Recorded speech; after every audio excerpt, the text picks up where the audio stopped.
All right, well, we're going to go ahead and get started. I got 10 o'clock. I'd like to welcome you all here to Gettysburg National Military Park.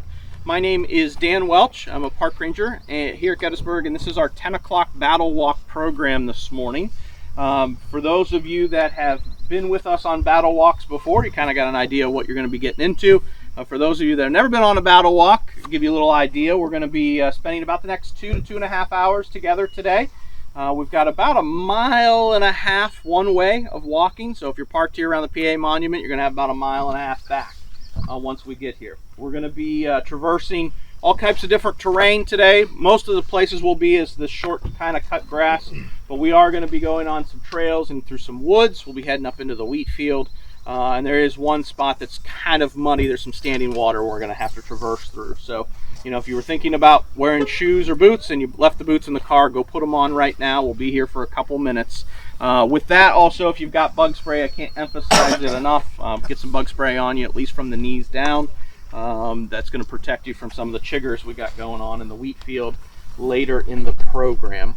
If you have any questions, that's what I'm here for. You paid for me back in April, so make sure you get your money's worth on this free program today. I just ask that you hold your questions until we're walking from stop to stop.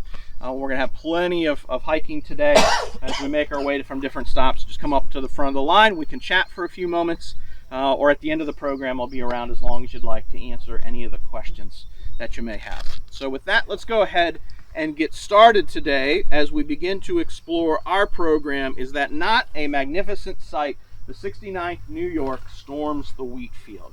Now, we've got several objectives for our program today. Obviously, we're going to walk in these men's footsteps of the 69th New York as closely as we can. We're going to take you on the route in which they left their position here on Cemetery Ridge to where they ultimately fought in and around the wheat field on the late afternoon of July 2nd, 1863.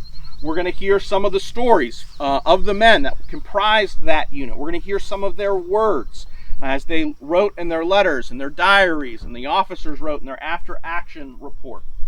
So we're going to hear a little bit about these men. But perhaps some of our biggest tasks today, our biggest objectives, is to combat some of the mythology that surrounds this particular unit. The 69th New York is one of several regiments of the famed Irish Brigade of the Union Army here at Gettysburg, the Army of the Potomac. And typically when a thing gets very popular or a thing gets very famous, there tends to be a lot of mythology that surrounds those famous people, places, and events. And such is true with the Irish Brigade, and in particular today, the 69th New York Volunteer Infantry. So we're going to peel back some of that mythology today. We're going to tackle some of the moments here that the Irish Brigade participates in the Battle of Gettysburg that have long been held in such high regard in the historiography of the Battle of Gettysburg. So that's perhaps one of our biggest components, our biggest objectives today, is to peel back a lot of that mythology. At the same point in time, when things get really, really famous and really, really popular and really become entrenched in our consciousness, in the popular consciousness, in the American consciousness, we often only have a surface level understanding of the actual reality of that person or that event itself.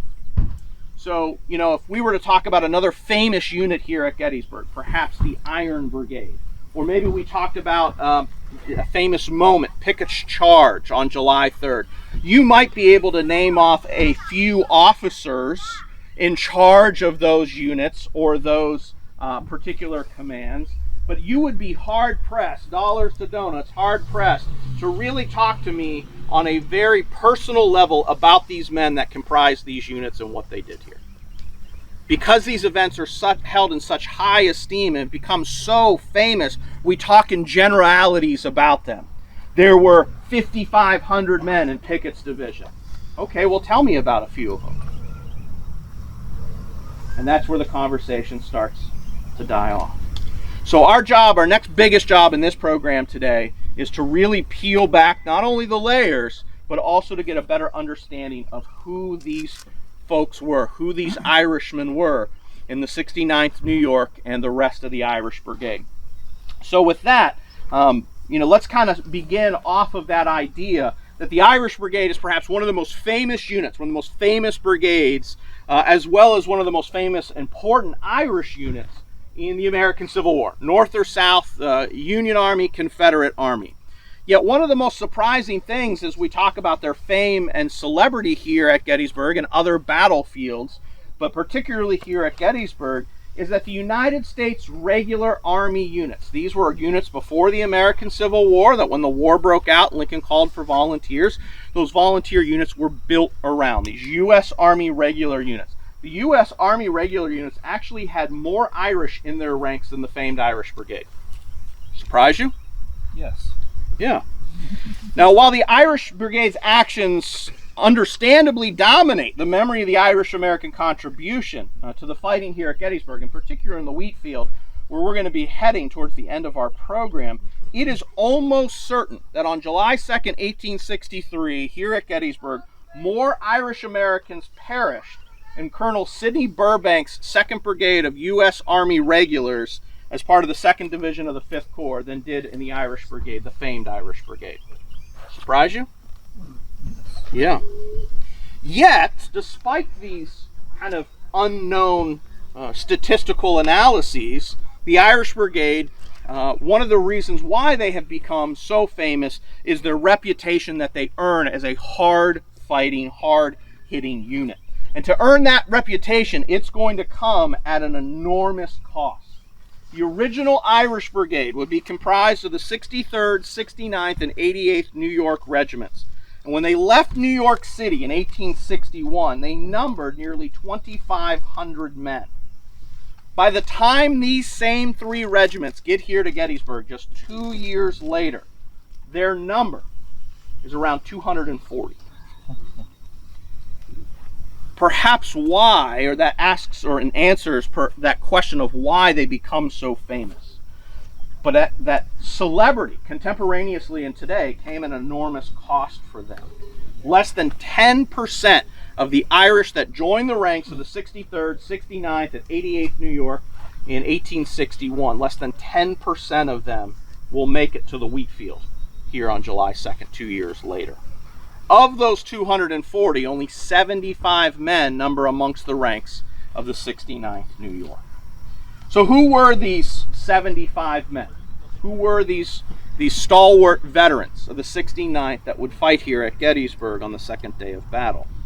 These men were immigrants.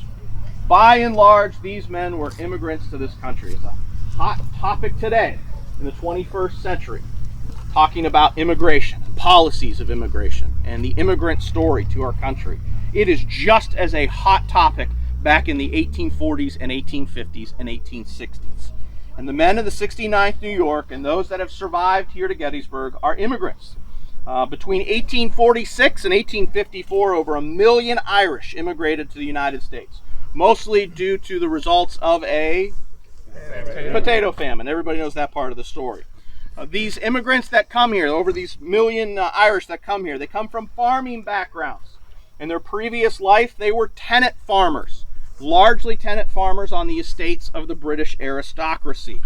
These Irish that come here and later join the 69th New York, they are uneducated, they have minimal technical skills, and they are desperately poor when they arrive here.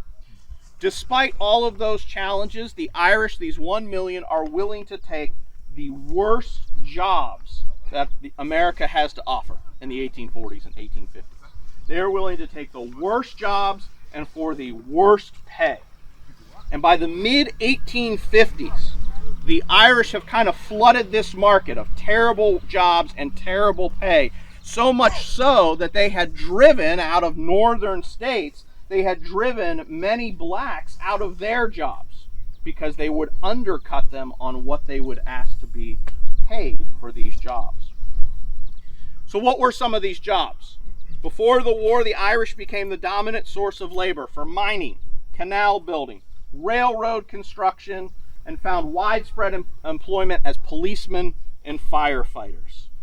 Now, when we have this huge influx of immigrants to the country, you can see how there could be some animosity or tensions based on their cultural identities and their religious affiliations. Due to the intense economic competition in the unskilled labor market, In the Irish's opinion, they, the Irish, were near the bottom of the social ladder. Yet, in their opinion, they were not on the last rung. In the Irish opinion, yes, we understand where we are. We're on the bottom of the ladder, but there's one rung below us. And that would be the plight of blacks in our country in the 1840s and 50s. The Irish also face an astronomical amount of religious adversity. In the 1850s, the United States was predominantly a Protestant country. And now we have over 1 million arriving Irish immigrants who are stalwart Catholics. Many Americans, many Americans, North and South, in the 1840s and 1850s, are afraid that this influx of Catholicism into our country would undermine the government and turn it over to, quote, popish factions. So Native Americans, people born here in the United States, are leery about the Irish. Politically, the Irish don't really have a strong affiliation one way or the other. But what they are, by and large, lock and key, they are anti-Republican Party. They are no fans of the Republican Party, and they do not support Abraham Lincoln. Why? Well, the Republican Party seeks to end slavery. They also aim to institute emancipation. What will that do to millions of slaves across the South? That will provide those former slaves, upon the end of slavery and emancipation, to rise above the station of Irish in the country. They would rise on that economic ladder and skip above those Irish and continue to climb the ranks towards that American dream. So the Irish do not support the Republican Party or Abraham Lincoln. So with all this in mind, these men being immigrants, uneducated, former tenant farmers, facing daily discrimination because of their religion, taking these very menial, low-paying jobs, horrible living conditions, do not support Lincoln and do not support the Republican Party. Why do they join the Union Army when Lincoln calls for volunteers? Money. What is driving them to join the Union Army? Now, surprisingly, when Lincoln calls for those volunteers, the Irish flock to Union recruiting depots. And there's at least 4 reasons. I heard someone say money. $13 a month. $13 a month as a private is good pay. It's great pay. It's way more than they're making. But surprisingly, money is not one of the motivating factors for the Irish. As new immigrants, the Irish are intensely nationalistic. They believe they owed a debt to the land that had taken them in. And the war and this enlistment period provides them an opportunity to demonstrate their loyalty to the United States. Bar none, the number one reason why the Irish joined the ranks. Another reason, Great Britain, at the outbreak of the war, is seen as a supporter of the Confederacy. And the Irish do not want to see the United States lose power to a country, Great Britain, that they hate so deeply. So then to make sure that doesn't happen. Many Irish that will join the ranks are members of revolutionary groups. These many groups, including the Fenians and the Fenian Brotherhood, intend to, at some point in the near future, forcibly liberate Ireland. At the point of the bayonet, at the tip of the spear, whatever analogy and metaphor you want to use. So, what's a better way to prepare for that overthrow than to get military training and experience in this war that is now raging in their new country? And towards the bottom of this list, as these primary motivators for the Irish to join the ranks, would be, yes, their pay. It's better pay than civilian jobs. $13 a month as a private, and depending on when you join or where you join from, enlistment bonuses. So despite all of their backgrounds, that would lead many of them, you would think logically today in the 21st century, to not join the Union Army, not support the Union cause, Irish flood the ranks. And in particular today, we're going to talk about the 69th New York. Now, the 69th New York is a New York State militia unit before the American Civil War. Starts in about October of 1851. So they've been around for about 10 years. And so there's a lot of guys that are already officers. There's a lot of men in New York City that have been in this unit for a while. And when the firing on Fort Sumter happens in April of 1861, the call for reinforcements goes out. The 69th New York State Militia at that point in time numbered just 245 men. But within a matter of days, they had 1,040 men enlist for a 90-day term of service in the 69th New York State Militia. They will head off. They'll eventually fight at Manassas. In July of 1861, their enlistments will expire, and then they will reform and re-enlist as the 69th New York State Volunteers. The 69th New York State Volunteers would be organized at Fort Schuyler and Throgs Neck, New York, with many of the men either re-enlisting or first-time enlisting between September and November of 1861. And these men will then go off and fight in many of the famed battles that will include the Irish Brigade, Antietam, Fredericksburg, Chancellorsville. By June of 1863, the casualties that the Irish and the 69th have left on these battlefields will force these units to be reorganized. As we mentioned at the top of the program, that the original Irish Brigade, the 63rd, 69th, and 88th New York, are down to about 240 men in total. That's the size of an average regiment during the Gettysburg campaign. This is the total for 3 regiments. So they're going to reorganize these units. For those of you military hardcore studiers out there, the Gettysburg campaign and Civil War tactics, that they're going to consolidate these 3 regiments into 2 company battalions for a total of 6 companies across 3 regiments. Each battalion would be allotted 1 field and 6 company grade officers, and all other officers that were previously having rank based upon this new reorganization, they just went over to their shoulders and pulled the stripes off. These guys are privates back in the ranks.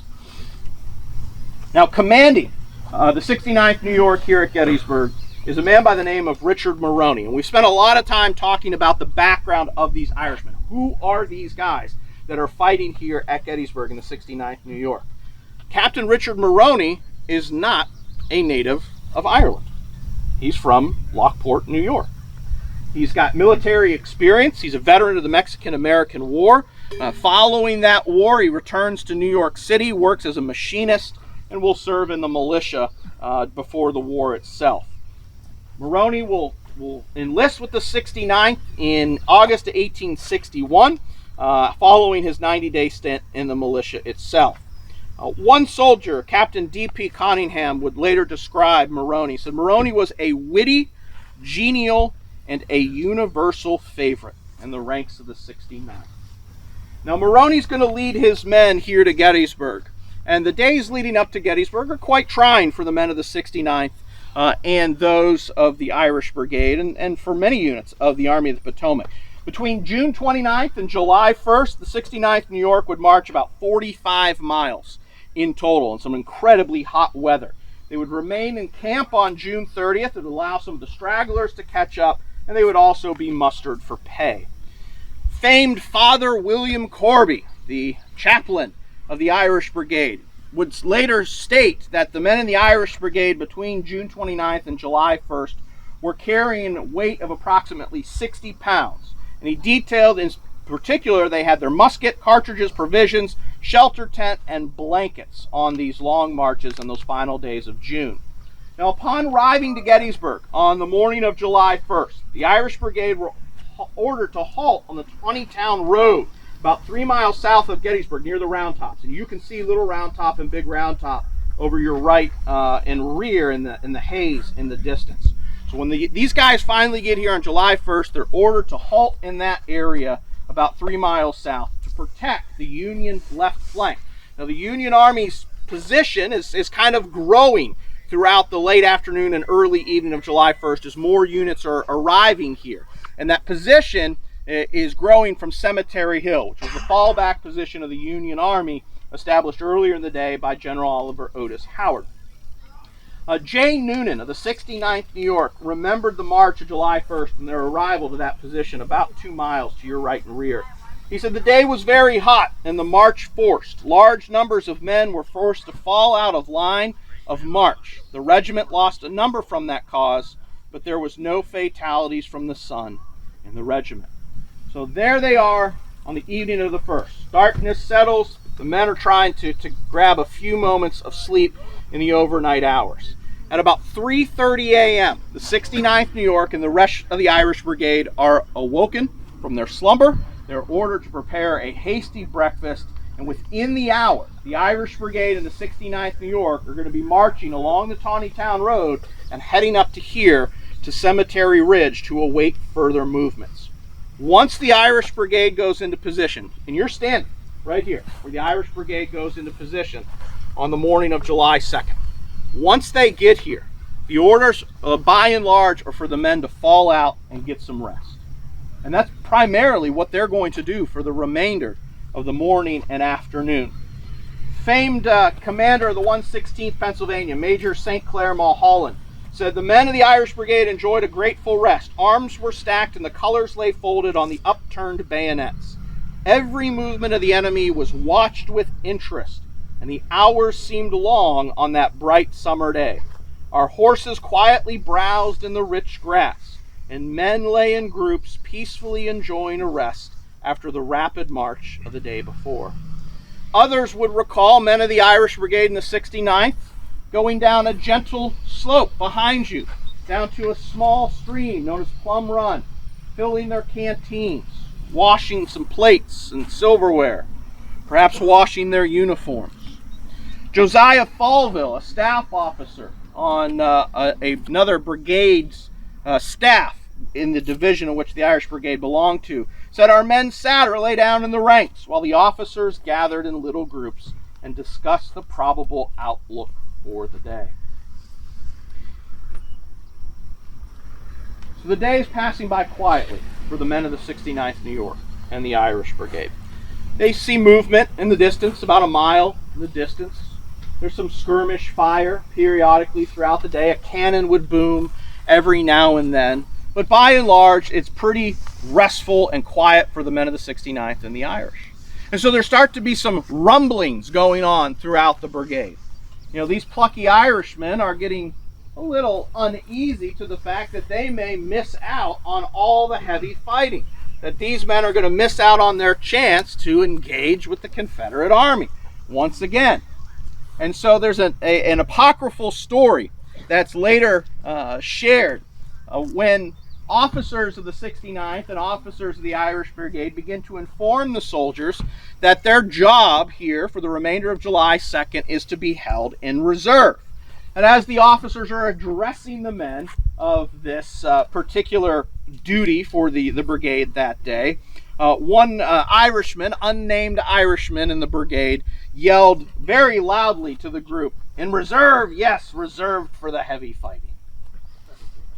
Well, they wouldn't have long to wait to get into that heavy fighting, because at about 3 p.m. on the afternoon of July 2nd, the actions of one Union general, Major General Daniel Sickles, will greatly change what the Irish Brigade and the 69th New York are going to be tasked with doing. You all know the story of General Sickles, ordered to hold the left of the Union line, starting here. General Sickles' 3rd Corps position is to begin here and stretch to Little Round Top. We know he doesn't like this position throughout the day. He will eventually order his 10,000 men to pack up, march a half a mile to the west, and take a new position along the Emmitsburg Road, through a peach orchard, through a wheat field, and eventually stretching to a large rise above some boulders known as Houck's Ridge and Devil's Den. By the afternoon of July 2nd, as Sickles is moving his men here in this area where you now stand, are not only the officers of the Irish Brigade, not only are the privates of the 69th New York, but other officers of the Union Army, including 2nd Corps Commander Major General Winfield Scott Hancock. Hancock is going to have this famous quote that he's standing here, he's with these other men, they're moving out in that direction, and Hancock's heard the quip, give it some time, these men will be falling back presently. And it's exactly what's going to happen. As the Confederate attack, the main Confederate effort takes off, 3:30 their artillery opens up, 4 o'clock their infantry goes forward, General Sickles' line comes under attack, and he is going to request reinforcements from General Meade. General Meade is going to send that request down the chain of command to General Hancock. And the orders that General Hancock receives somewhere in this area is to send a division of his corps to report to Major General George Sykes of the 5th Corps. And the 5th Corps is coming up behind you to your right and front and right and rear. Hancock would then order the closest division to that scene of the growing combat, which is that of John C. Caldwell's division. And that includes the Irish Brigade. And that division, their position, is right here where you now stand. So the brigade is ordered to go. They get ready. They're speeding off down Cemetery Ridge, heading off towards the scene of the growing action, when a courier rides up and orders them to stop after about 300 yards on the march. The new orders are to return back to their original position. And they come back and they march here. And they get here and they go back into position, and now they wait. And it'll be about another 2 hours before the next round of orders will arrive for them to head to the left once again. Colonel Patrick Kelly, commanding the Irish Brigade, later wrote in his official report, he said, about 3 p.m. the brigade, with the rest of the division, moved about a half mile to the left and forward. We're then ordered to take our original position, which we did. At about 5 p.m. we received orders to march by the left flank, which we did, preceded by the 1st Brigade. This marching back and forth and between 3 and 5 o'clock is going to really confuse the timeline of perhaps the second most famous moment of the Irish Brigade here at Gettysburg after their charge in the Wheatfield. And that second most famous moment is going to be delivered by Chaplain Father William Corby in the famed Absolution of the Irish Brigade. So we're going to head to that location and tell that famous story and peel back a lot of the mythology around it. If you really like this story, you're not going to like me at the end of when I talk about it. When we get to, as we're going to that location, please, please, please, I know it's nicer to walk on the pavement because your feet will be drier, but I need you to walk in the mowed grass. I need you to walk in the mowed grass so we can be safe. So I'll have you follow me. So we, as we continue to gather, we had one question along the way, which I'll share with you. And the question was regarding the countermanding of them. When they're initially moving to the left here around 3, they get about 300 yards, half a mile, and then they're ordered back. Who orders it? Why is it ordered? Not really sure. The top-ranking officers that file the reports, Hancock, Division Commander Caldwell, George Sykes, 5th Corps Commander, in which the Caldwell's division is being sent to be deployed into this growing concern here on the left. None of them write about that countermanded order. The two most sturdy accounts of that countermanded order and then returning comes from Patrick Kelly, the brigade commander of the Irish Brigade, and St. Clair Mulholland of the 116th Pennsylvania, famed commander, regimental commander of the 116th. Both of them talk about receiving those orders and returning back for a period of time, and then finally being ordered again to the left at 5 o'clock. But none of those higher ranking officers write why the order is being countermanded, who's countermanding it. And I kind of feel, in reading the situation, the command structure on the left end of the Union line at this point in the afternoon of July 2nd is a mess. I mean, it's an absolute mess. Sickles is calling for help. General Meade is sending help his way. You got to go back to the conversation that Meade and Sickles have out near the peach orchard when Meade finally rides out there. There's misunderstanding, perhaps intentional or true misunderstanding, as to how the chain of reinforcements was going to work, who gets to command them once they get out there. If you read Sickles and you read Meade, you've got George Sykes and the 5th Corps coming up.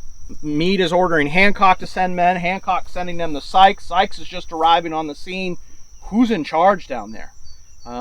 Who's the overall unified commander and in charge of supervising these reinforcements as they come in? So I don't think we'll ever truly know who orders at least Caldwell's division and the Irish Brigade to countermarch back to their position and wait for further orders again. So good question. All right, so now we're all gathered, and we're gathered around perhaps the monument that signifies this story the best, which is a monument to William Corby, who will deliver this moment here on the Gettysburg battlefield of this absolution of the Irish Brigade before they go off and fight. I find it very ironic in a historical sense that the thing that the Irish Brigade becomes known for best, perhaps here at Gettysburg, and you could argue throughout the war, this absolution in the scene of this battle, is at the basis of a religion in which they were discriminated against immensely during the 1840s, 1850s, and 1860s. But that this moment comes to symbolize the Irish Brigade service here at Gettysburg and during the American Civil War. To give you an idea of just how deeply religious the men in the ranks are, the 69th New York and the Irish Brigade, Lieutenant Bernard S. O'Neill, he was in Company C of the 69th New York, he wrote in February of 1862, he said, "If I fall, God's holy will be done. I go to confession and Holy Communion weekly and assist at the holy sacrifice of the Mass every day. We have also the rosary and evening prayers every day. Our chapel tents hold about 400. O'Neill would go on in that letter to talk about how the masses were growing so large that the commanding officer of the 69th, the Irish Brigade at that point in time, were putting in requests to get more tents and larger tents in which to hold these masses in February, March, April of 1862. Those masses grew so big, O'Neill said, that what began as 400 regularly attending Mass from the brigade and other units that had Irish in it and others of the Catholic faith, it grew to over 4,000 attending Mass on a regular basis. So the importance of the Catholic religion and their daily devotionals is incredibly important to the men of the 69th New York and the rest of the Irish Brigade. Now, throughout the day on July 2nd, we talked a little bit about what the Irish has been doing.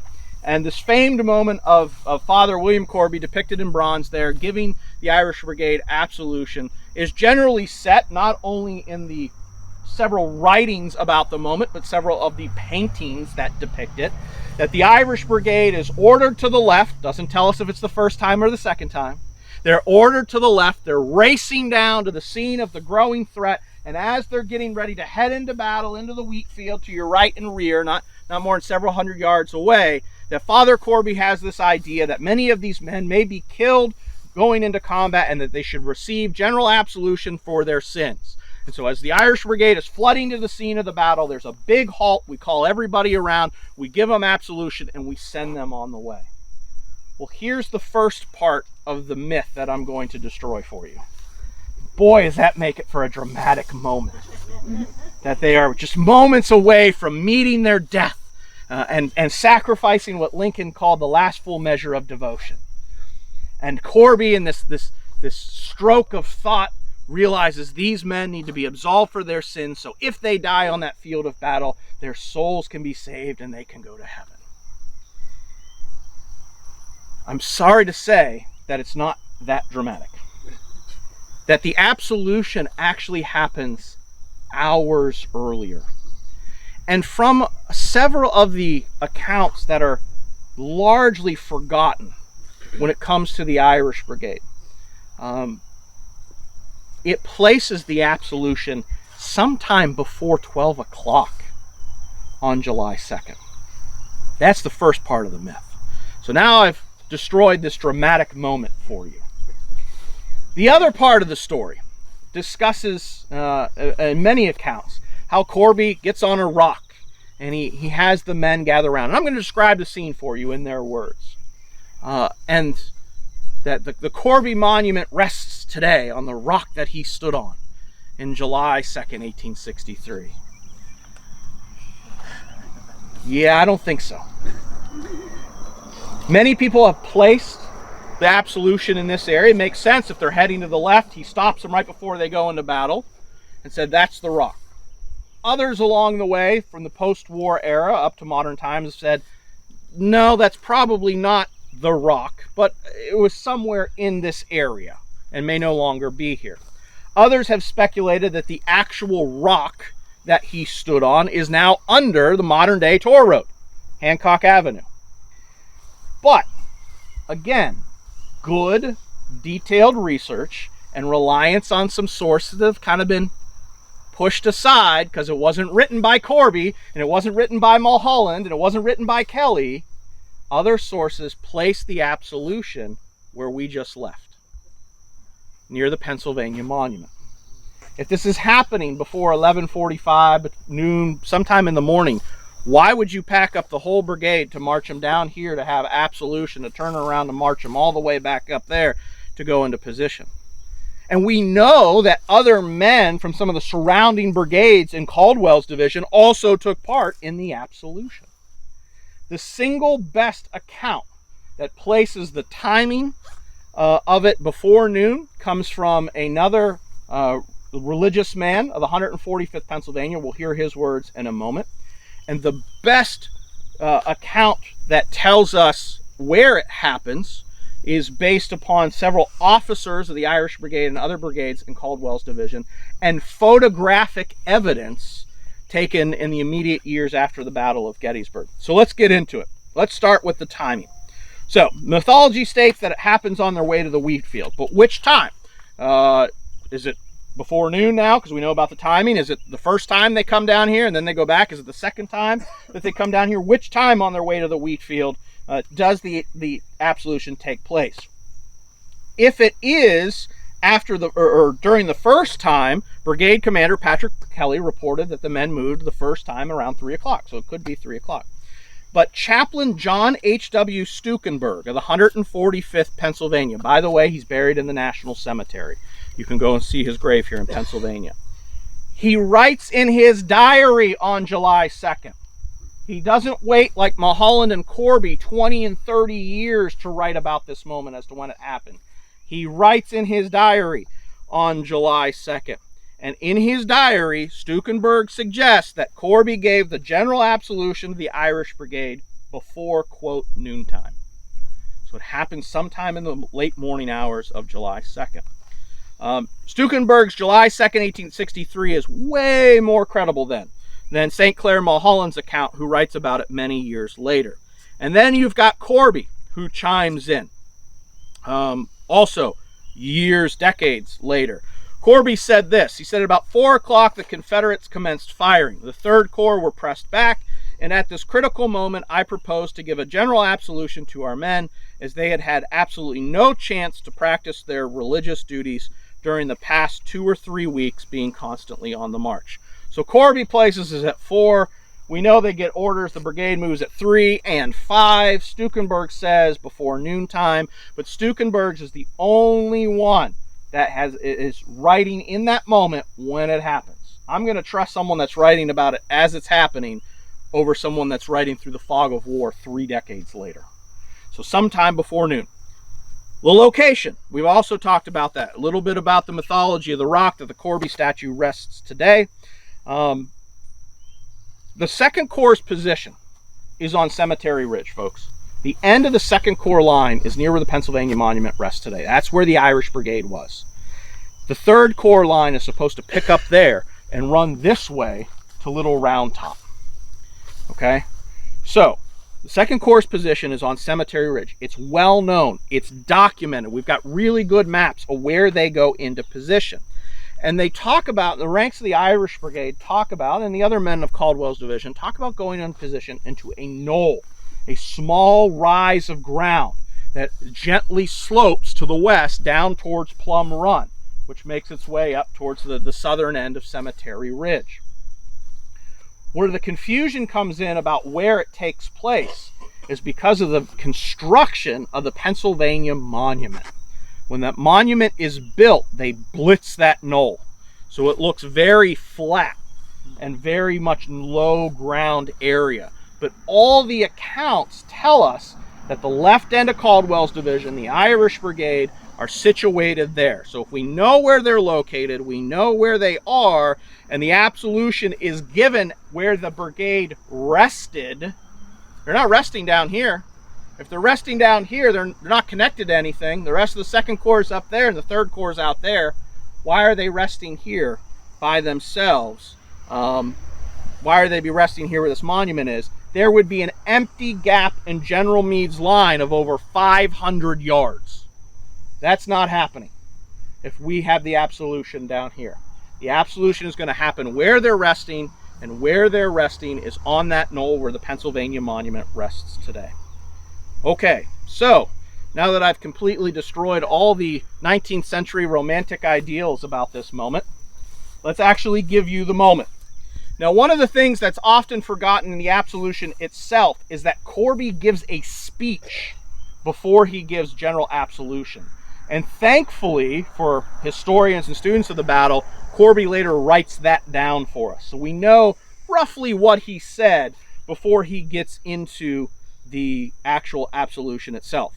Major St. Clair Mulholland, the regimental commander of the 116th PA, talked about setting up the moment. He said the brigade, the Irish Brigade, stood in a column of regiments closed in mass. As a large majority of its members were Catholics, the chaplain of the brigade, Reverend William Corby, proposed to give a general absolution to all the men before going into the fight. The brigade was standing at order arms. In 1879, 16 years after the battle,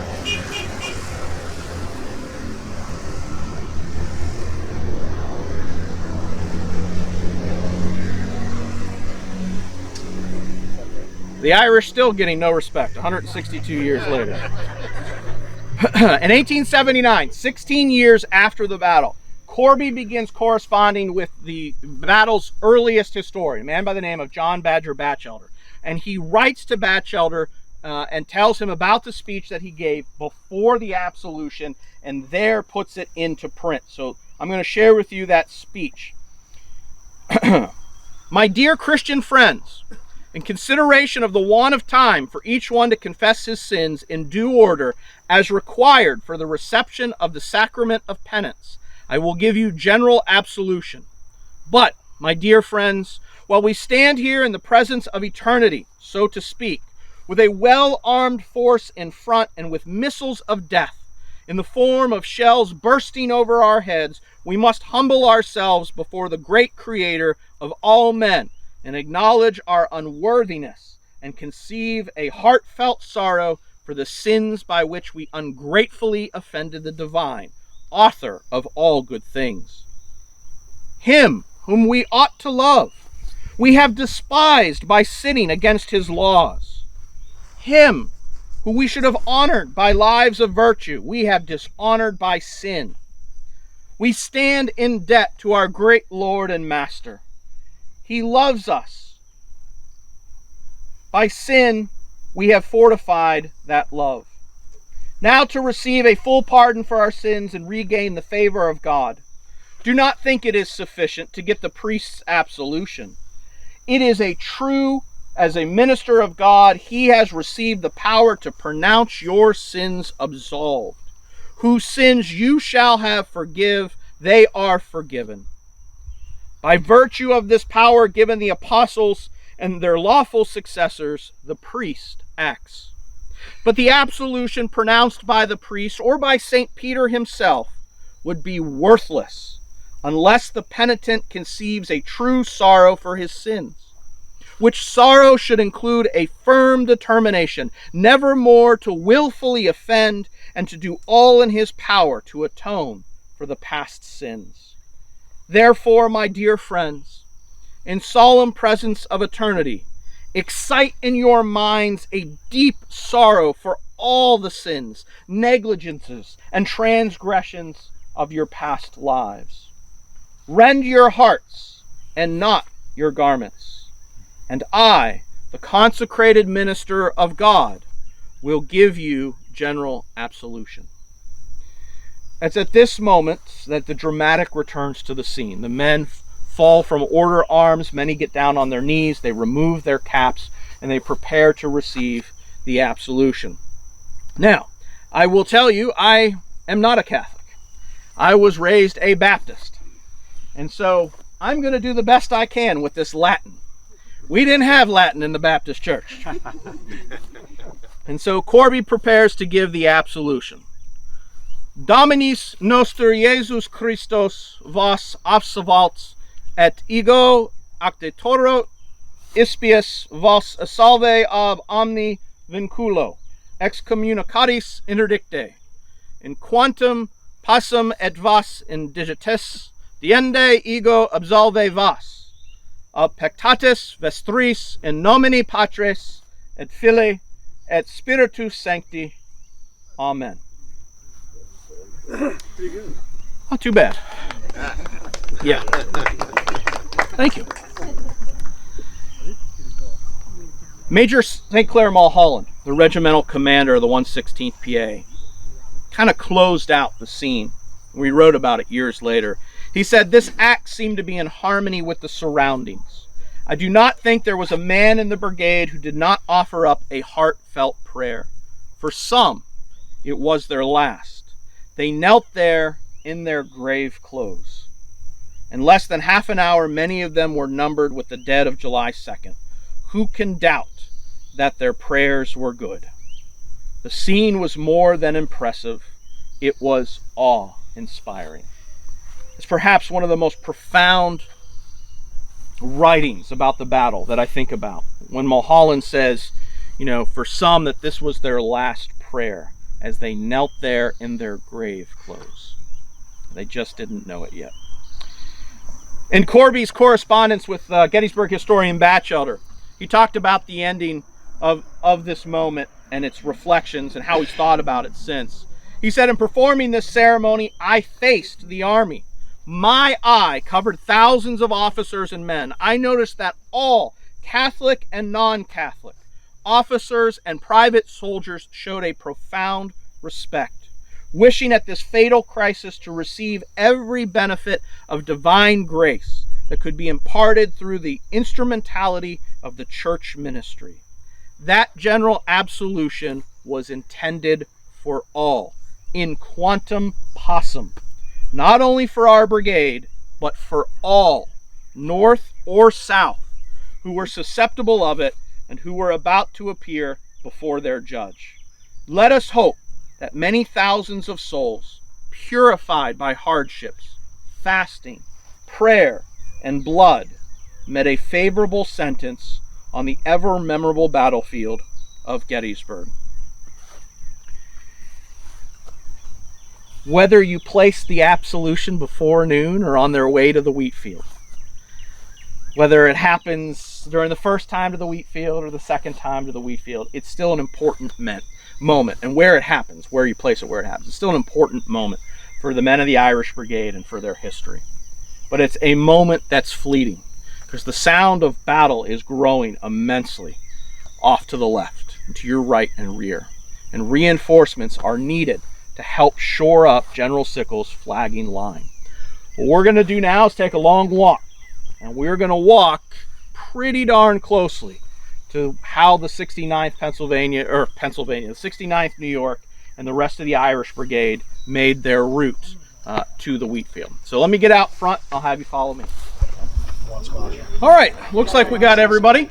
So let's go ahead and get back into the story. We've been roughly following the march of the 69th New York and the rest of the Irish Brigade as they make their way towards the Wheatfield. Now, one of the interesting things, as we've talked about many times, is how an event gets very famous or well-known or popular that, it's hard to get below the surface level. And out of all of the great map studies that are out there, and I bet many of you have got Brad Gottfried's Maps of Gettysburg, and you've got Phil Lano's first and second edition of his Atlas map study, and you've got John Imhoff's second day, rare, hard to find, hardcover second day map study.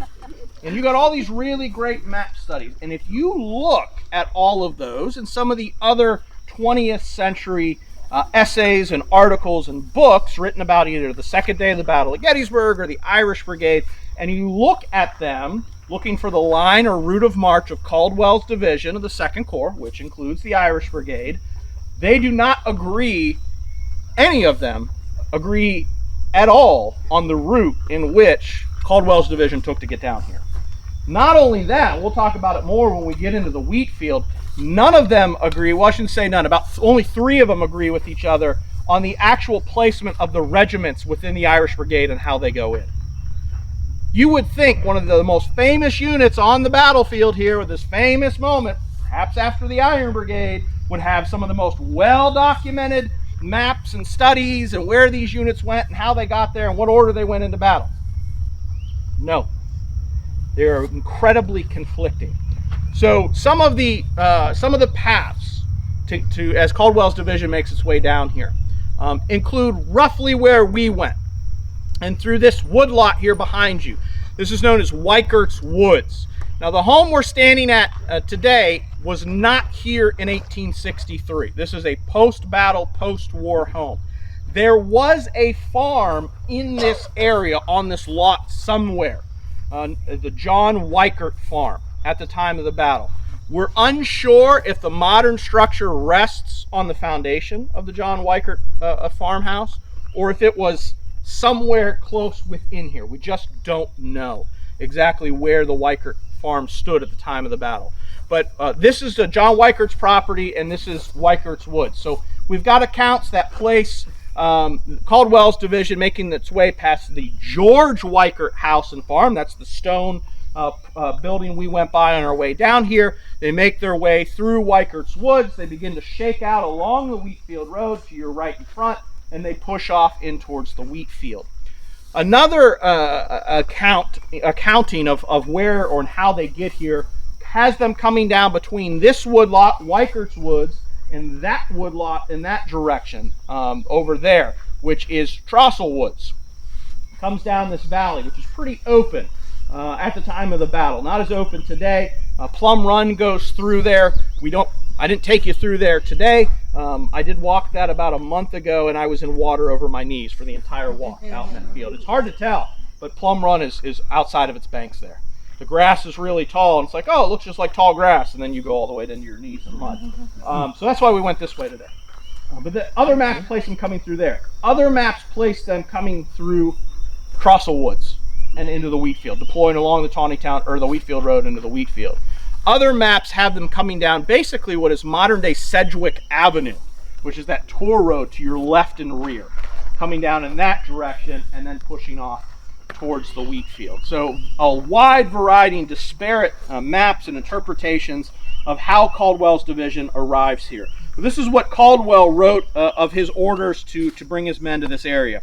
He said, the battle was raging with considerable fury at the left, where, between 4 and 5 o'clock, I received orders to report with my command to General Sykes. I moved off immediately by the left flank, and I sent forward my aide, Lieutenant Cross, to find General Sykes, but he did not succeed in finding him. Before reaching the position designated for me, I met a staff officer, I think the adjutant general of General Sykes, who told me he had orders where to place me. I moved forward rapidly a portion of the time at the double quick, as the 3rd Corps was said to be hard pressed. Now, to reach this position, Caldwell's division had marched south along the western side of Cemetery Ridge. It's also another kind of feather in our cap disputing where the Absolution was. They're marching down the western side of Cemetery Ridge, which is where that knoll would have been, passed by the George Weikert farm, that stone building. Then they go through the woods near the John Weikert farm, we talked about, in the vicinity now we stand, and halted near Plum Run, which you can kind of see that line of scrub heading towards that bridge. That's Plum Run. They halt somewhere near Plum Run and the Wheatfield Road. And from this area, the Irish Brigade watches another brigade in their division, Zook's Brigade, disappear into the wheat, not more than 40 yards to their north and, or I guess it would be west, northwest from where they are. Now, General Caldwell, somewhere in this area at this moment, is met by Lieutenant William P. Wilson of his staff. And Wilson has brought with him a staff officer of General Sykes' staff. Remember, Sykes is in command of the 5th Corps. Hancock has ordered Caldwell's division, which includes the Irish Brigade, to report to Sykes to be placed wherever it's needed down here. So Caldwell's staff officer Wilson it shows up, meets Caldwell somewhere in this vicinity with a staff officer from Sykes' staff as they've arrived in the area. And it's here for the first time that Caldwell learns that he should take his division into Rose's wheat field, a 26-acre wheat field we're spending a lot of time talking about for the second half of our program. Up until that point, Caldwell's understanding of his deployment is supposed to be the Little Round Top. So when he is in this area and receives the orders to go into the Wheatfield, that comes as a surprise to him. This is almost like a change of plan for Caldwell at this last moment as his men are deploying along the Wheatfield Road and preparing to enter combat. So it's at this point that General Sykes is going to give orders to John C. Caldwell for the handling of his division. Sykes' orders to Caldwell were to, quote, advance to the south side of the Wheatfield, drive the enemy back, and if possible, establish the original line on the crest. So Caldwell's men are to cross the Wheatfield Road, push south through the Wheatfield itself, and recapture some of the high ground in the woods that surround the Wheatfield. We call that Stony Hill today. Now Caldwell has made some great decisions so far in this fighting, and my former mentor and supervisor, longtime historian here at Gettysburg, Scott Hartwig, has written probably one of the best essays ever on John Caldwell's division. It's called Caldwell Enters the Wheatfield, and it was published as part of Gary Gallagher's essay series, The Second Day at Gettysburg. If you don't have that essay series, get it, number one, but start by getting the Second Day one and read Hartwig's article on Caldwell's division. It is one of the best written battle studies on everything to come out of Gettysburg in the 20th century, in my opinion. It's phenomenal. It's well researched, expertly written. And Caldwell has been making some really, really good decisions in order to bring his division online and into the battle as quickly and efficiently as possible. One of the things that he does, however, when he makes those good decisions, is he kind of throws a curveball or a wrench into how Civil War units operate on the battlefield, how regiments march and maneuver. And when the Irish Brigade and the other brigades of his division arrive to the Wheatfield Road, and before they go into combat, they are arriving to the scene of the battle all cattywaller. They are backwards. And so the best way to describe this is I'm going to ask for some volunteers, because if not, we're all going to get lost on this. So I need, let me get a couple folks. Let me have you two. You look like yep, all right. And we're going to have you, sir, I'm going to have you face this way. And I'm going to have you line up right next to him and face that way. And let me get two more. Let me get, I'll have you stand behind him. We'll have you stand behind her. And let me get two more. I'll have you stand behind here, just kind of in the middle. You don't need to be behind them. And I'm going to have you, sir, kind of stand behind him. Okay. Now we're going to pretend we're back on Cemetery Ridge. We're back at the Pennsylvania Monument, and you are looking at a Civil War regiment. Okay, Civil War regiments, when they go into combat, are two ranks deep, front rank, rear rank. And behind them, we also will have file closers. Their job is to make sure none of these guys in front of them run for the hills, keep them in combat. And behind them, we've got the officers of the unit that are command and control. Now, when Civil War regiments march, that right now they're in battle line formation, they move into what's known as columns of four. So this would look a little different. They move in what's columns of four. But regardless, if they're marching in line formation or columns of four, the right end of the regiment always leads the unit. Okay, now we're back up on Cemetery Ridge. So for the right end of the regiment to lead the regiment into battle, when the orders to move down here came, these folks would have moved from the right and counter-marched and came around, and you followed them for us to lead the unit. Caldwell decides, with how he has his brigades of his division lined up on Cemetery Ridge, that this counter-march is going to take too much time. It's going to kill too much time. He wants to get down here as quickly as possible. So instead, what he has everybody do is he has everybody just simply turn to the left. So turn to the left. Now they would have moved into columns of four. She would have stepped up there. He would have stepped up there and moved into columns of four and moved. But they turn to the left. So the right is no longer leading the unit into combat. Okay, or on the march. Makes sense? Mm-hmm. Okay, go ahead and shift back again. Okay. So we're now deployed in line formation like we're going into battle. So when they arrive here, the left end has led the regiment, not the right. So they're going into battle backwards in that respect. Things become even more complicated because when they make this maneuver and just turn to the left and go, when they finally deploy out of their columns of 4 into this line formation, some very wonky things happen. You step in front of her and you step in front of him. Then I want you to go in front of both of them and you go all the way to the front.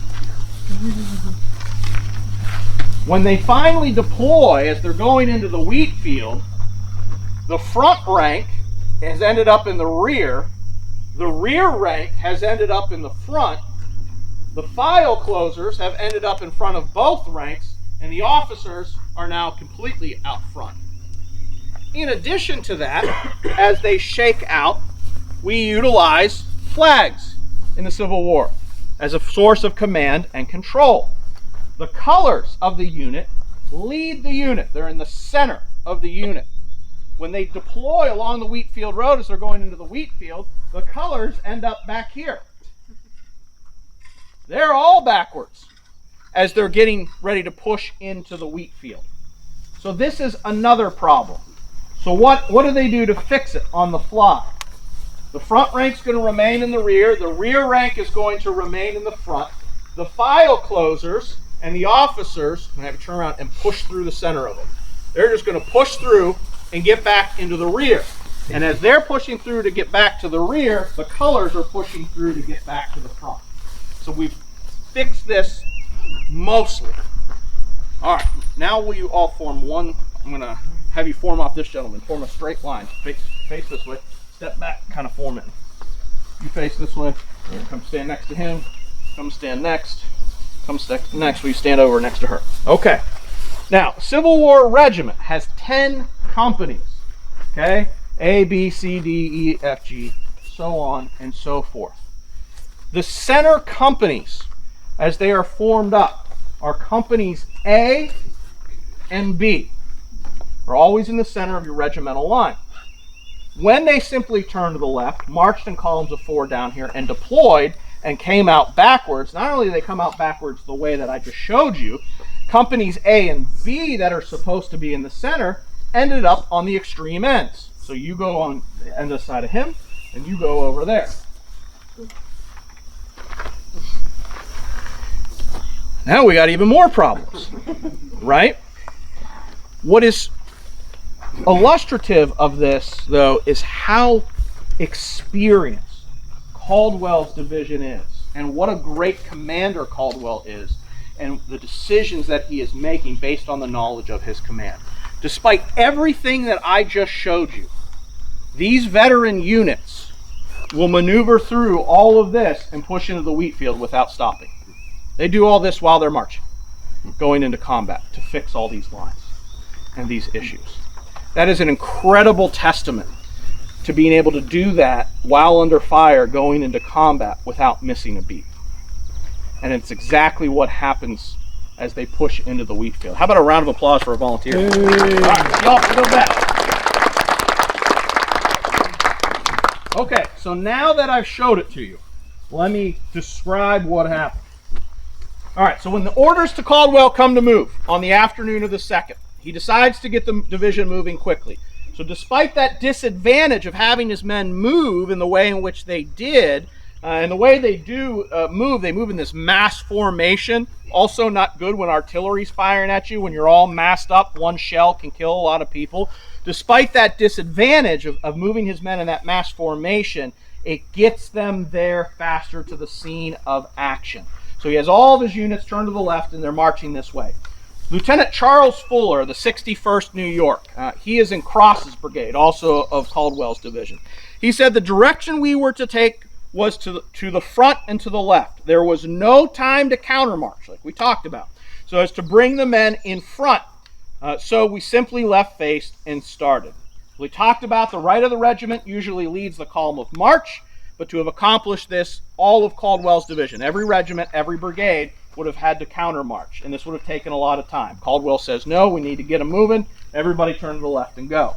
So each division ends up moving in what we call a column of regiments. Each regiment in the brigade, as we mentioned, just turns to the left.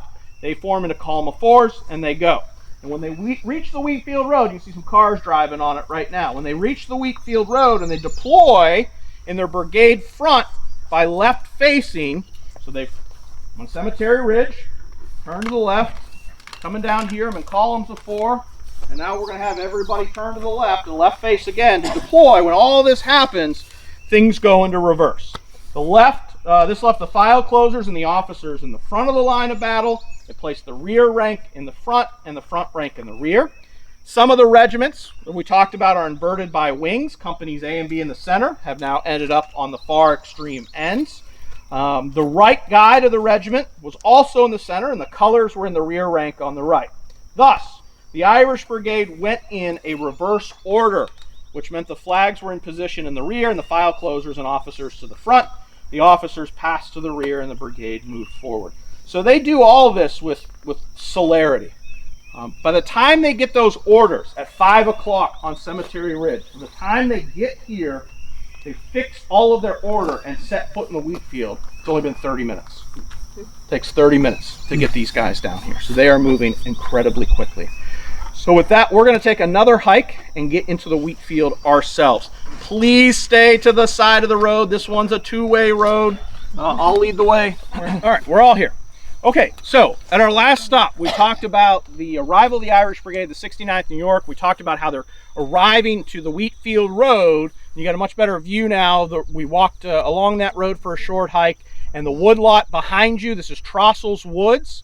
This is on the northern side of the Wheatfield itself. Weikert Woods to your left and rear, where we came from behind that post-war house that we were at. We talked about them arriving. They're arriving all messed up in regimental formation. They move through that and they enter the Wheatfield. They enter the northern side of the Wheatfield, just across the Wheatfield Road, at approximately 5:30 p.m. And when they get into the Wheatfield, as they start walking, start marching through the Wheatfield, that wheat is about chest high on July 2nd, 1863.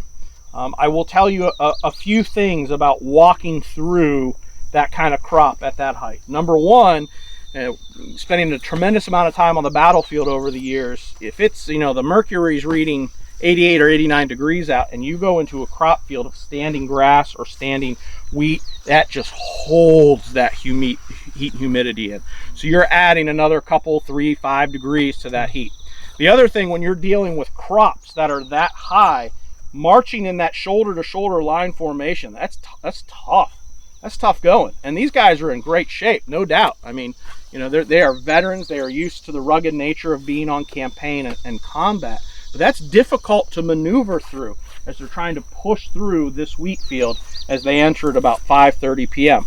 Now, the 69th New York enters the wheat field as a battalion of 2 companies, total of 69 men and 6 officers. So 75 guys are making their way into the wheat field. Jay Noonan of the 69th New York, he said, a count of muskets was taken. They numbered 69 men and 6 officers, a miserable remnant of the splendid regiment that had marched out from camp a little over a year earlier. And we talked a little bit earlier as well about how the brigades arrived to this area and how they went into combat, and very few people agreeing on the formations in the wheat field and the route they took to get here. So if we set it up, we are near where I think the 69th New York was, and this is near the middle of the Irish Brigade, near the middle. So we're standing near the middle. Off to our right is the 28th Massachusetts and the 116th Pennsylvania. Off to our left is the 88th New York, and on the far left, the 63rd New York. So the original 3 regiments of the Irish Brigade are fighting as two company battalions. They're pushing off in this direction with the other regiments of the Irish Brigade, the 28th Massachusetts and 116th Pennsylvania, to your right and rear. Now, despite the addition of the extra regiments to the Irish Brigade, the 116th Pennsylvania, the 28th Massachusetts. All right, and have a good day. You too. I'm also in charge today, so I got to carry this on top of doing the program.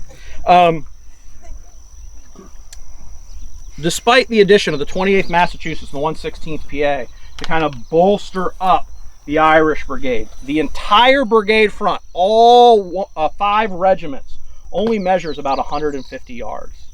You know, so if we go from the wood line over there to your right, the right of the 116th PA is right along that fence line, maybe a little bit into the wood lot. Go from there about 150 yards out here into the Wheatfield. It's not encompassing the entire line out here. They're not occupying this whole space as they're pushing in this direction. And what they've got, what they don't know they have in front of them in the woodlot in the distance, they've got men from Arkansas, Texas, Georgia coming up. So they've got some real issues as far as the lack of number of men and the size of the space in which they're going to need to defend if they occupy it. The 3 New York regiments, as they push into the Wheatfield, again a moment often depicted, are only being led in under 2 flags. Now, Civil War regiments in the Union Army normally carry 2 flags, each regiment. State colors, national colors. Okay. The Irish Brigade, after its reorganization, the original units, the 63rd, 69th, and 88th, after their organization in mid-June reorganization, all 3 of those regiments that used to have 2 flags each now only have 2 flags. The brigade is going to be brought in its entirety under 1 national color and 1 of the traditional Irish green colors. And that's going to be the 28th Massachusetts flag and the 88th New York's flag. Now, what do these flags look like? Captain D.P. Conyngham described the famed Irish flag. He said the regimental flags were of a deep, rich green, heavily fringed, having in the center a richly embroidered Irish harp, with a sunburst above it and a wreath of shamrock beneath. Underneath, on a crimson scroll in Irish characters, was the motto, "They shall never retreat from the charge of lances." Each flag bore the numerical designation of its respective regiment. The staff mountings were silver-plated, the top being a pike head under which was knotted a long banner of saffron-colored silk, fringed with bullion, and marked with the number of the regiment. So we have the green Irish flag of the 88th New York Regiment and the national colors of the 28th Massachusetts, leading these 5 regiments into combat. The other thing you need to know that they are carrying into combat this day is the armament, the weapons that they are utilizing. Almost all, not all, almost all of the Irish Brigade are armed with Harper's Ferry made 69 caliber smoothbore muskets. Now, these smoothbore muskets are older technology by the time of the American Civil War. Smoothbore muskets, smoothbore cannons, like you're standing around. If you were to take your hand and put it in the muzzle of that, or your finger and put it in the muzzle of a musket, it would be smooth on the inside. It's older technology. Why is it older technology? Well, newer technology that has been added, known as rifling, has improved the distance in which cannons and muskets can fire, and they've increased the accuracy in which they can hit things at longer distances.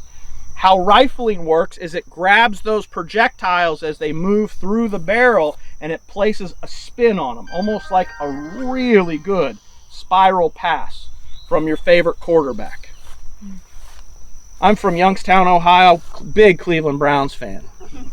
Bernie Kosar, oh man, he could throw a wonderful spiral pass back in the day. He's from my hometown. His dad was our mayor for a while. Nice guy. You know, that increases their accuracy and it increases the distance in which they can hit things accurately. So what does that mean? It means I don't have to get as close to the enemy to engage with them. It also means if I have those rifled weapons and my enemy doesn't, I have a tactical advantage above them. The Irish Brigade is not equipped, by and large, most are not equipped with rifled muskets. They have these 69 caliber smoothbore weapons. They use a combination of buck and ball. So it's 1 large 69 caliber lead ball and 3 small pellets. Now the range of these weapons, these smoothbores, older technology, where the farthest we can throw this buck and ball downrange, about 200 yards, which is not that far. When we talk about throwing that buck and ball downrange and hitting something accurately over and over again, that range decreases significantly. If you want to use a smooth bore weapon and you want to hit a target accurately, and you want to talk about, we talk about the United States sharpshooters during the Civil War. They had a firing qualification. Anybody know what it was? Marksmanship qualification? 200 yards. 10 inches, 200 yards. They had to hit a 10-inch diameter target 10 times at 200 yards. You're not doing that with a smoothbore. To be able to accomplish that same qualification on a smoothbore, you'd have to be probably 50 to 75 yards. So that means as the Irish Brigade and the 69th moves into the Wheatfield, they can't engage the Confederates opposite their front here and the Confederates on this wooded hill, wooded tree line in front of you from this distance. They've got to move closer. The weapons they are equipped with dictate the tactics that their brigade commander, Patrick Kelly, and their division commander, John C. Caldwell, are going to have to utilize because of their armament of their smoothbores. So their only option is to move closer. Now, by the time that the Irish Brigade gets here, somewhere in this distance, a officer in the 7th South Carolina, who's just in these woods, off to your right in front, Lieutenant Colonel Albert Bland. Bland is seeing the Irish Brigade come up on this crest in the Wheatfield, and he's pointing towards them. He's pointing towards this, quote, line of gaily dressed Union forces, the Irish Brigade, in the Wheatfield, whose almost perfect line was preserved. So he's pointing to him. He describes him as such. He's pointing to him.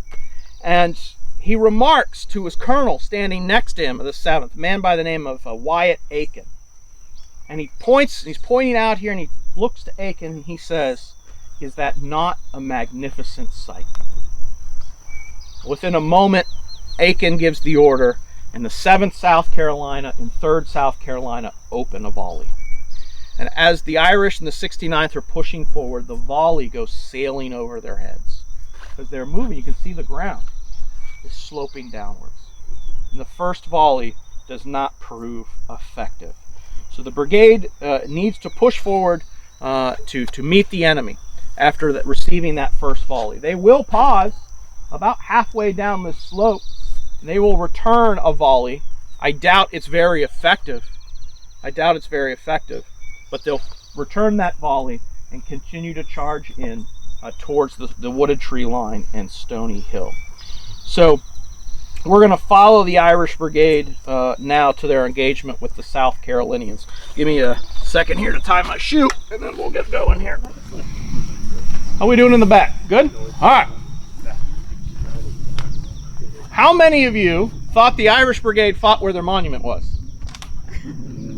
All right, maybe 50-50, it's okay. All accounts from the 3 New York regiments, and the accounts particularly today, the 69th New York, talk about charging into a ravine and fighting in a ravine before they acquire the heights. If you look behind you, high ground. If you look in front of you, kind of hard. Maybe some of you just saw that car go by, kind of hard with the underbrush, but the ground starts rising up to the crest of Stony Hill. You are in the ravine that the New Yorkers are talking about as they are fighting their way forward against the 7th South Carolina and the 3rd South Carolina. Now, to give you an idea of where these South Carolinians are, they face in kind of a unique direction. So the 7th South Carolina does something that, and I don't know how they knew about it, because Joshua Chamberlain was the only one that ever knew about refusing a flank. He actually invented that. So I don't know how men from South Carolina had heard about it. But the 7th South Carolina actually, when they initially deploy here and they clear out this area for the first time, they're facing north along this fence line. But as developments in the Wheatfield are shifting and we have new threats arriving, the 7th South Carolina shifts several of their right flank companies. And those right flank companies, they don't come parallel with this fence line. They're not looking due east, but they refuse just slightly, so they're looking northeast. And then the rest of the unit makes a 90-degree turn facing due north. And then after that, we have the 3rd South Carolina. So we have the Irish Brigade, at least the New York regiments and the 69th coming down in this direction. They're going to be fighting in the ravine. To your right and rear, we have the rest of the 28th Mass and the 116th Pennsylvania pushing through as well, as they're making their way towards the crest of Stony Hill and the position of the South Carolinians. So we last left with the men of the 69th charging down this ridge line, the South Carolinians opening up their first volley, and it whistles over their heads. Lieutenant James J. Smith of the 69th New York said, after our line delivered 1 or 2 volleys, remember where they stopped before they enter the woods, the enemy were noticed to waver, and upon the advance of our firing, the enemy fell back, contesting the ground doggedly. On the right end of the brigade, Major St. Clair Mulholland of the 116th PA said, quote, the meeting of the lines was unexpected to both the Confederates and Union men. As the latter were moving up one side of the hill, the Confederates were ascending the other. They gained the crest first, and seeing the Union men so close, they became excited and fired too quickly, resulting in the volley passing overhead, and but few of the men of the regiment were injured. On the contrary, the fire of the regiment was delivered with precision and calmness, and every shot told. The Confederates were on a crest, while the regimental line was below them, their feet about on level with the heads of the men. When the regiment charged and gained the ground on which the enemy stood, it was found covered with their dead, nearly every one of them being hit in the head or upper part of the body. When you read this account, it changes where you place the Irish Brigade. The Irish Brigade Monument, the 116th PA Monument, the 28th Massachusetts Monument. That puts them on the crest of Stony Hill. That puts them where they finally get to, what they capture, what they hold, but it's not where they're fighting. How Mulholland describes it, and it's a little confusing. I had to read it a couple times myself. Mulholland talks about on the right end of the line that the head of his men, standing down here, were at the same level as the feet of the Confederates opposite their front. So it tells you that the Confederates are up there on Stony Hill, and they're much higher than where the Union position is as they're pushing their way towards that location. Now the 69th New York and the other 2 units, the 88th and eventually the 63rd, if you place them in that order, they're going to push forward through this area, they're going to push through this ravine, and they're starting to apply pressure on the 7th South Carolina and thus the 3rd South Carolina as well.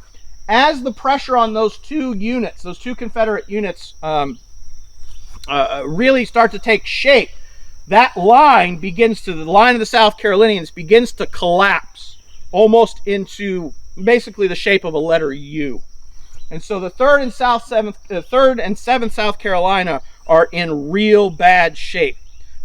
It's not long after the Irish clear through here and are collapsing the South Carolinians' flank and really squeezing them into that U shape that the 7th South Carolina breaks and they run. And they're going to push out off Stony Hill down the backside, and they're going to take shelter around the Rose Farm. And they're going to reorganize there and wait for further orders and what to do next. We talked a little bit about at the last stop about the Irish Brigade and their armament and how they had to get close to fight.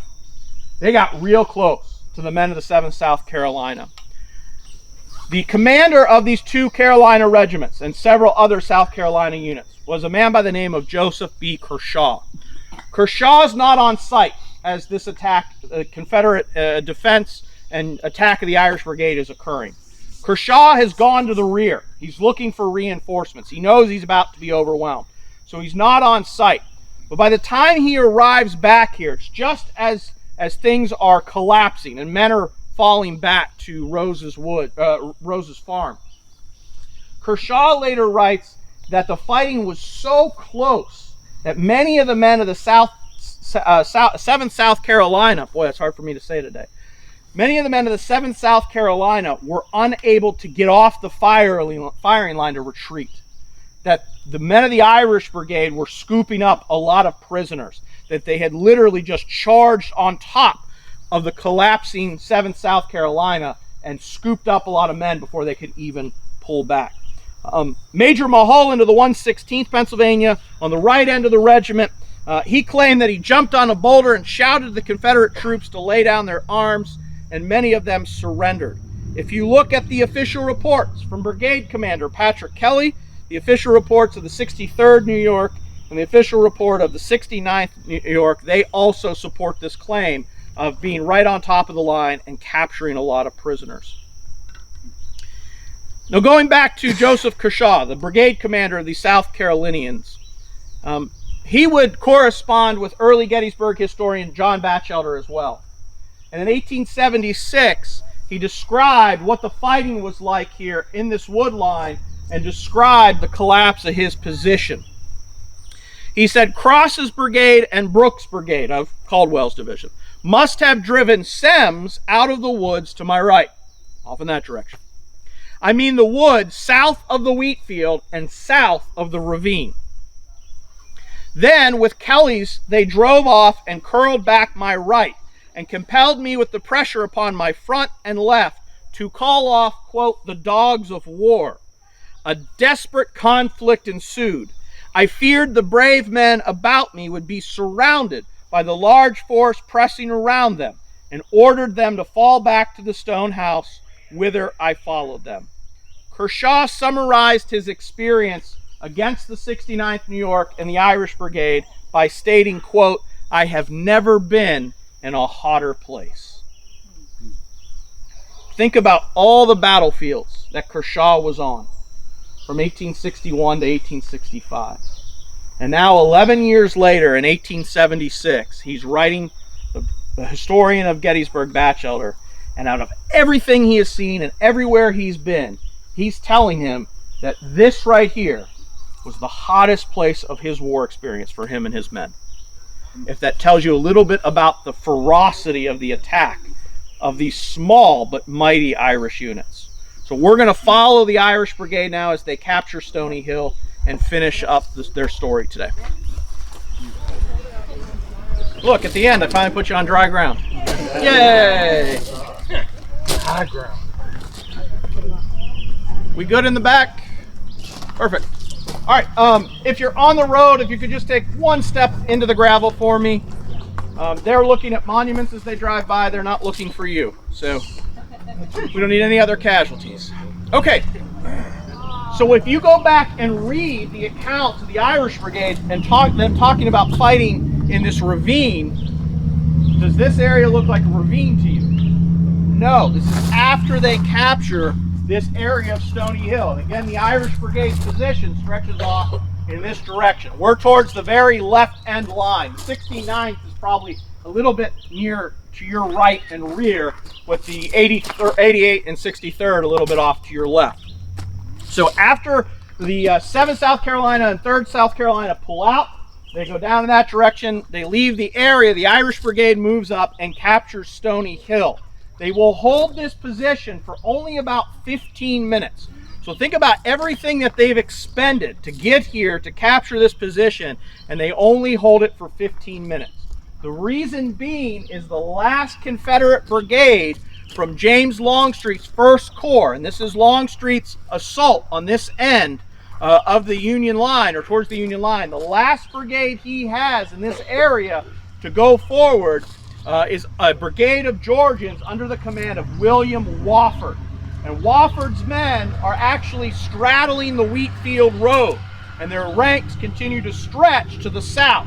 And they're pushing off in this direction, and as they're coming down through here, they're picking up the defeated remnants of other Confederate brigades that have been fighting in the area throughout the afternoon. So they're picking up men from Kershaw's brigade, they're picking up men from Semmes' brigade, they're picking up men from Robertson's brigade. They're sweeping up all these elements, and Wofford is creating this unstoppable movement. I mean, these guys are just pushing through here at an alarming amount of speed and an alarming amount of force. So upon Wofford's arrival, and as they're bearing down on this area, the Irish Brigade has a problem. And their problem is that their right flank off in this direction is exposed. And Wofford's brigade is quickly rolling it up. So with this, Irish Brigade Commander Colonel Patrick Kelly would later write, "Finding myself in this very disagreeable position, I ordered the brigade to fall back firing. We here encountered a most terrific fire and narrowly escaped being captured." The Irish Brigade, along with the other brigades of Caldwell's division, Zook's Brigade, Brooks' Brigade, Cross's Brigade, Schweitzer's Brigade, they all start falling back out of this area. Wofford's attack is unstoppable. During the retreat, as the 69th is pulling out and making their way across the Wheatfield, their commanding officer, Captain Richard Maroney, we heard about earlier in the program, witty, genial, a native American, not an Irishman that's commanding this unit, was shot in the leg and he would suffer a fractured thigh bone. Lieutenant Bernard O'Neill of the 69th, Company A, later recalled the retreat. He said, "Our regiment had 70 muskets going into action. About 20 men were either killed, wounded, or taken prisoner in the woods, and the remainder scattered, so I did not know in what direction to go, even to join the division, mixed up as I was among some of the 3rd and 5th Corps." O'Neill and 2 other men captured several prisoners, several South Carolinians and Georgians, as they retreated to the north and to the east. Other things that they captured along the way as they're retreating through the Wheatfield, very important, the colors of the 88th New York, the only Irish green flag that went into combat. It had been dropped. So they find that, they pick that up, and with their prisoners, they're heading back towards Cemetery Ridge. After the 69th gets across the Wheatfield, Lieutenant James J. Smith of the 69th would collect about a dozen men,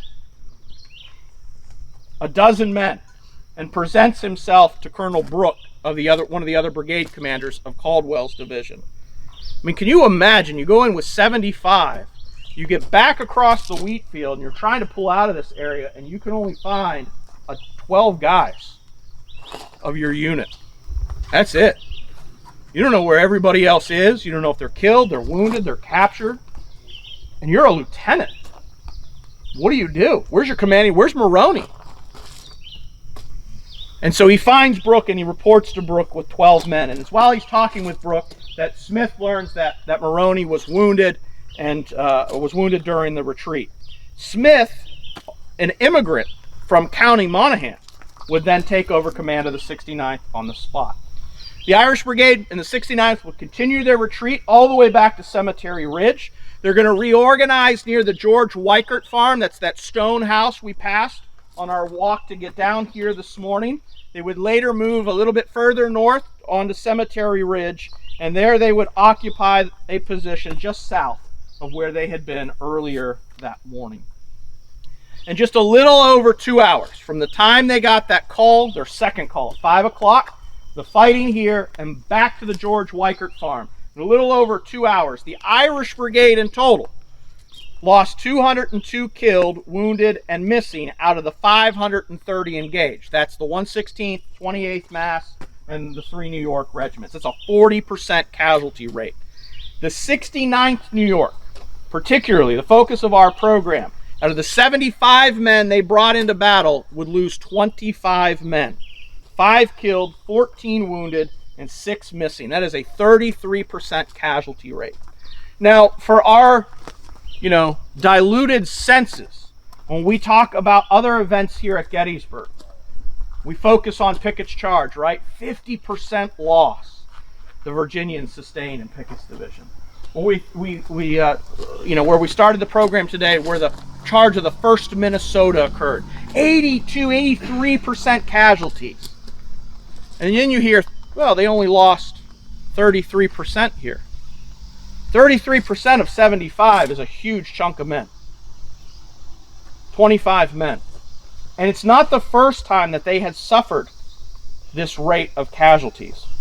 There's a historian by the name of Peter Watson, and he published a book in 1978. And it is, let me tell you, it's some heavy reading. But if you get through it, it really helps you to understand the effects of combat on the combat soldier in a psychological way.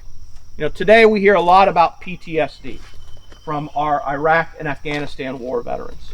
PTSD really wasn't talked about in the Vietnam era, World War II, World War I, and before. But there is absolutely, if you look through the writings and the correspondence of those generations of American servicemen and women, absolute signs of it. And Watson wrote in his study, in his books called War on the Mind, The Military Uses and Abuses of Psychology. Watson noted that studies of modern armies, so we're talking 1978, post-Vietnam, he said in studies of modern armies, it demonstrated that a unit was wrecked psychologically if it suffered casualties equivalent to 1/3 of its strength more than twice. So what he's saying is if a regiment or a brigade or division or a corps goes into combat and loses more than 33%, and that happens 2 times, that unit is destroyed psychologically. Today we call that combat ineffective. That it's going to take them R&R, time to recover, time to recruit, time to refill the ranks, time to deal with all of the things they've experienced before they will be effective combat soldiers again. Here at Gettysburg, when the 69th New York sustains 33% casualties, it's their 4th time in the war that they have suffered above 30% casualties. And they've only been in the war 2 years. The impact of the Wheatfield fighting on the Irish Brigade and the 69th New York will ripple throughout the remainder of their lives. And that brings us to the end of our program today, is when those survivors of the 69th New York and the rest of the Irish Brigade come back to Gettysburg to dedicate this monument in July of 1888, the 25th anniversary of the Battle of Gettysburg. The 69th New York reflected on their experience at Gettysburg 25 years later, and we're going to take a moment to reflect on those experiences 162 years later. One of the main speakers that day at the dedication of this monument was none other than Father Corby. And he spoke at the reunion of the veterans. He spoke to several of the activities that were taking place across the battlefield during the reunion, and the reunion specifically of the Irish Brigade. And he spoke here at their monument's dedication. And Corby would eloquently define the cost of the 69th New York's Gettysburg service and what it meant for future generations of all Americans, even those with Irish ancestry. Here's what Corby said at this location on July 2nd, 1888. He said the site, this dedication of the monument, was in great contrast with the scene enacted here 25 years previous. Then it was war. Now, peace. Then we heard the roar of the cannon and the groans of the dying. Now we hear the rich, stentorian voice of the enthusiastic, patriotic orator, the inspiring strains of martial music, and the merry laugh of youth and beauty, whose hearts long to distinguish their lives by great heroic deeds worthy a nation now so exalted among all the nations of the earth. A free nation handed down to us by our illustrious forefathers, to be kept intact and united till the end of time. A nation born of the patriotic, liberty-loving heroes over a century ago, now cemented in the blood of their children's children, never again to be disrupted by political strife or ungovernable passion. The Irish in America had come a long way by 1888. From their arrival in the 1840s and their treatment in the 1850s, and what they had to prove on the battlefields of the American Civil War. Closing the dedication of this monument on July 2nd, 1888, was some remarks by a man by the name of William Collins. Collins wrote an 8-stanza poem in honor of the Irish at Gettysburg, and that poem will serve as our closing today. Now, I know when we say the word poem in the 21st century, there's a collective groan. I'm not going to read all 8 stanzas, but I've picked a few lines that I think best summarize not only the 69th New York's experience here at Gettysburg, the Irish Americans' experience during the Civil War, and our experience today walking in the footsteps of this one individual regiment at Gettysburg 162 years ago.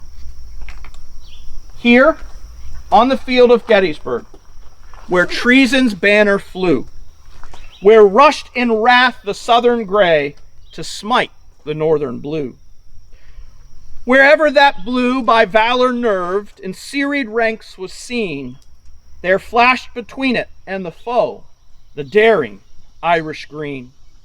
And never yet on any land rushed forth to freedom's aid a braver or more dauntless band than Ireland's brave brigade. Pause on their graves. 'Tis holy dust ye tread upon today. The dust of freedom's martyred dead, whose souls have passed away.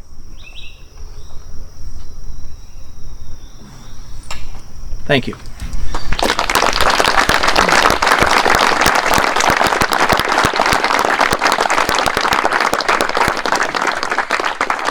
I want to thank you all for coming out and joining me this morning. Hopefully you took away a couple new things. For those of you that are returning, for those of you that are first timers, it was great having you with us. The quickest and best way to get back to where you parked, if you parked up by the Pennsylvania Monument, is the exact same way we came. So down the road to the path, up through the Wheatfield to that road, down the other road, past that house into the woods, and eventually you'll come out and see the Pennsylvania Monument. We hope you enjoy the rest of your stay here at Gettysburg, folks. Take care. Thank you. Thank you.